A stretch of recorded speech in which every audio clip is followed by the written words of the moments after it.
My name is Brittany Jacobs, and this is my audience.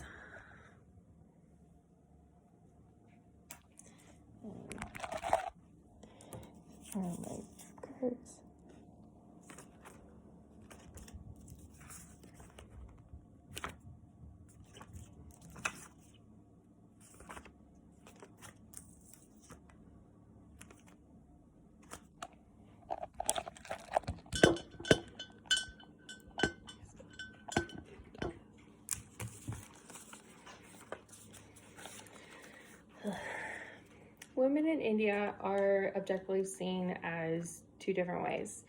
They're seen as a thing of worship, but also something to control. This misogynistic view leads to their reputation of having a rape culture. That's why I think that Indian government should enforce stricter punishments on enforcers, from life sentences to execution to even chemical castration.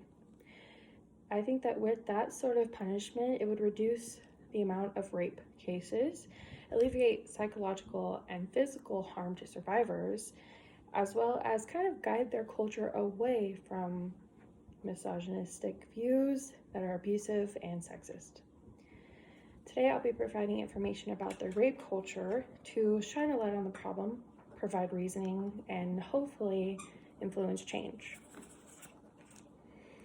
I researched a lot of review journals as well as rape statistics, not only in India but also in our country, to compare and contrast, as well as I saw a movie that sparked my interest.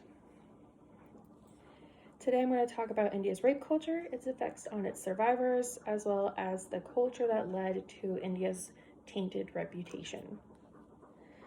We're going to start with why having such strict and deathly consequences would lower the amount of rape cases. According to Raj and McDonald, 27.5 million women experience sexual violence in India, most being in marriages, but 24% of those 27.5 million are adolescent girls,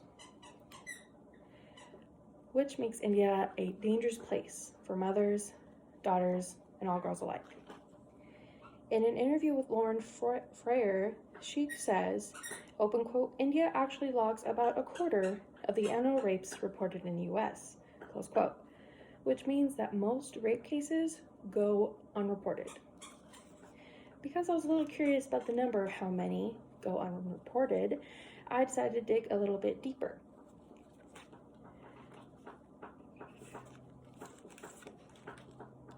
After a lot of research, I found out that according to the National Sexual Violence Resource Center in 2018, 24% of sexual assault victims came forth and reported their rape in the United States.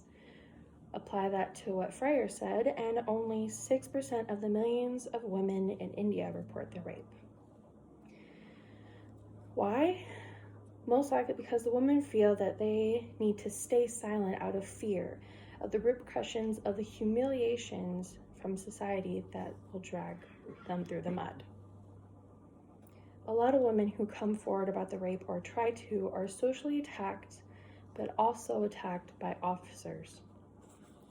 For example, there was a woman called Soni Sori who was arrested in October 2011.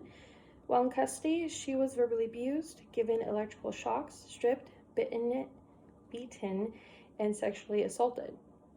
The justice system failed these victims, and they suffer physically by coming forward, but not only physically, they suffer psychologically by being shamed, silenced, and prejudiced through social media, especially by male reporters.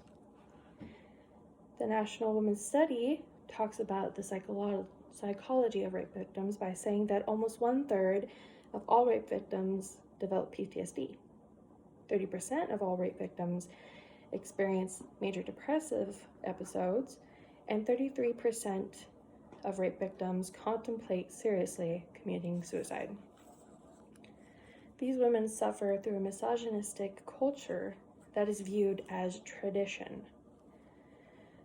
That's why I believe we should educate the younger generations against rape, physical violence, and their attitudes towards women and how to treat them right and equally to prevent their culture from continuously centering on abusive sexism. In Ambassador Roy's article, she described how men viewed women. They were seen as goddesses of wealth and power, yet were required to serve as a submissive wife and a beacon of chastity. Psychologists hypothesized that there had to be a correlation between these traditional attitudes and sexual assault towards women. Through case studies and research, an article in Hill and Marshall's journal, they discovered that traditional attitudes towards women were positively correlated with negative attitudes towards rape victims and increased rape myth acceptance. Because of this patriarchy attitude, they use rape myths as an excuse to excuse their actions. They use rape myths such as only bad girls get raped. Any healthy woman can resist a therapist if she really wants to. Women ask for it. And women cry rape only when they've been jilted or have something to cover up. All listed in Basu Roy's article. With such a tainted reputation on the line, India needs to start taking steps towards change. They can start making changes with offenders now, but they should also start with the earlier generations.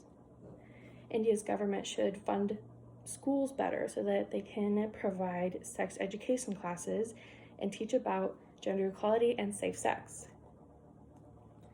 Women suffer through oppression, inferiority, and fear, not only for themselves, but the girls that they birth into this life.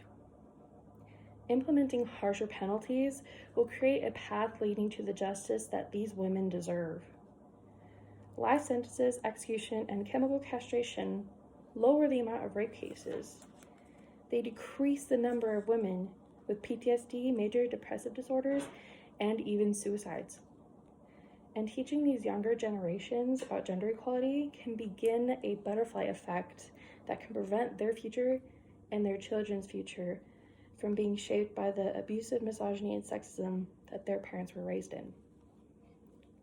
Women, men, allies, feminists, band together and stand up against the patriarchy. Join forces with activists, peaceful protests, government officials, and let's create change to shape a better future.